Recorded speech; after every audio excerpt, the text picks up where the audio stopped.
The rain had slowed to a drizzle when the school bus squeaked to a stop in front of Brookfield High. The doors folded open with a hiss, and Ariel Johnson stepped down onto the cracked pavement, clutching her worn backpack tightly against her chest.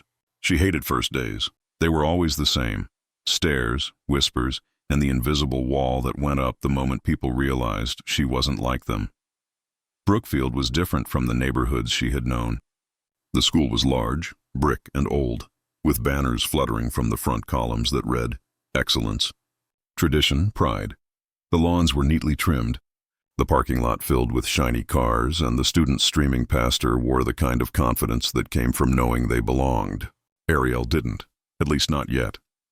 She adjusted the hood of her rain jacket, dark curls clinging to her cheeks, and followed the crowd inside. The hallways smelled faintly of disinfectant and floor polish, lockers stretching endlessly along the walls. She moved quietly, searching for the main office. Her schedule trembled in her hand. Inside the office, the receptionist barely looked up. Name? "Ariel Johnson," she said softly. The woman typed something, then slid a folder toward her. "Welcome to Brookfield. Homeroom is down the hall, second floor, room 214.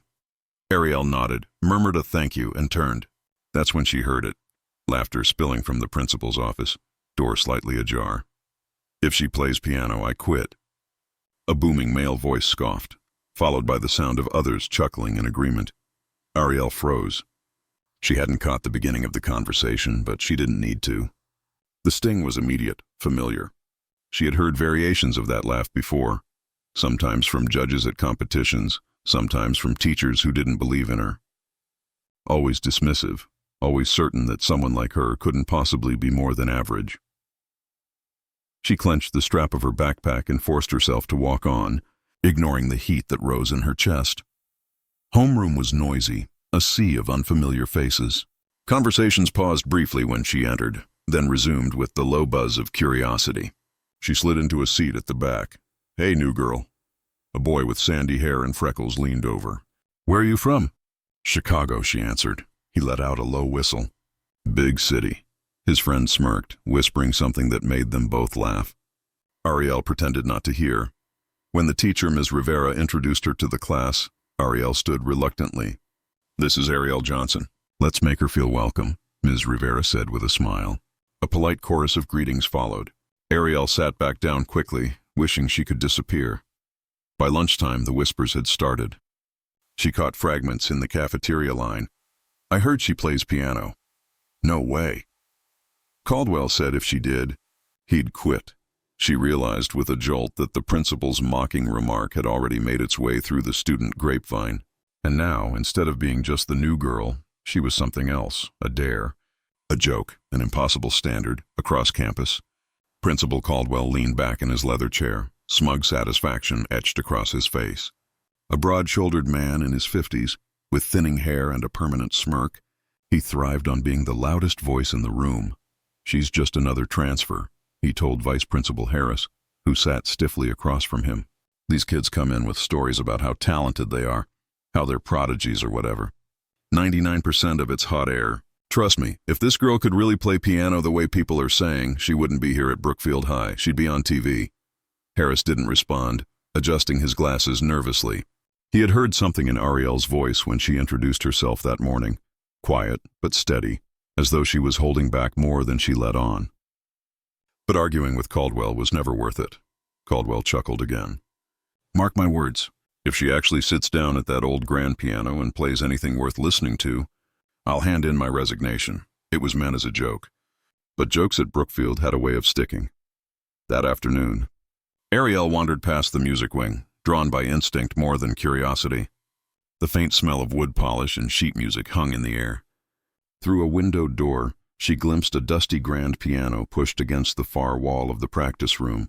Her chest tightened. She hadn't touched real ivory keys since she'd left Chicago, leaving behind the cramped apartment where her grandmother's battered upright piano had stood like a shrine.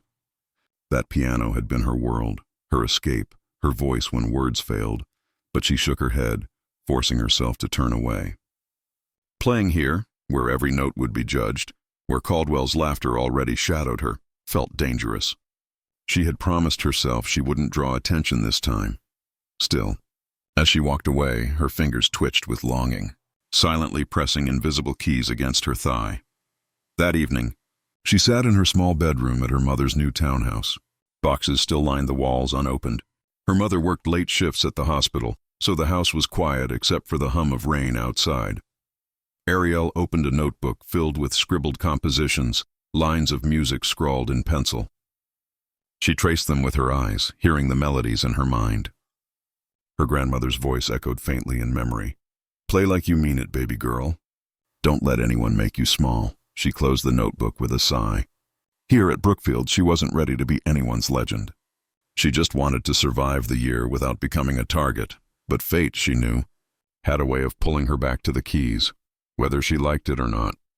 Long before Brookfield High, before the whispers and the mocking laugh of Principal Caldwell, Ariel Johnson's world had been filled with music. She was 4 when her grandmother first lifted her onto the bench of an old upright piano in their Chicago apartment. The keys were chipped, some sticking, others out of tune, but to Ariel they were magic. Her grandmother, Eleanor Johnson, had been a jazz pianist in her youth, one of the few women to play the smoky clubs on the South Side in the 1960s. Her career had never broken beyond those neon-lit rooms, but the stories she carried were worth more than gold. "Every key is a door," Eleanor would say, guiding Ariel's tiny fingers. "And when you play, you decide what world to open." While other kids watched cartoons, Ariel practiced scales. While neighbors argued in the hallway, she built symphonies in her head. Music became the language she trusted more than words. By the time she was 10, she could play anything she heard. Blues riffs, gospel chords, even the complicated runs her grandmother played when she thought no one was listening. Eleanor used to shake her head and laugh. "You got fire in those fingers, baby girl. Don't you ever let this world snuff it out." But the world had a way of trying. At 12, Ariel entered her first local competition. She wore a thrift store dress, nerves twisting her stomach as she sat before a gleaming grand piano under bright stage lights. When she played, the room hushed, her small hands filling the hall with a sound that seemed impossible. The applause was thunderous, but the judges' faces were unreadable. Later, when the winners were announced, Ariel's name wasn't called. Instead, a girl who had stumbled through her piece received the top prize. Her grandmother squeezed her hand. "Don't cry, Ariel. Sometimes people hear with their eyes instead of their ears." Ariel didn't fully understand then, but the sting carved itself into her memory. It wasn't the last time. As she grew older, her reputation spread in underground circles. By 14, she was sneaking into clubs where her grandmother used to play, slipping behind pianos when the real musicians took breaks. At first, the bartenders waved her away, but when her fingers touched the keys, conversations stilled. One night, an old saxophonist named Freddie stopped mid-song to listen. When she finished, he leaned close and said, "Girl, you don't play like a child. You play like someone who's lived 100 lives."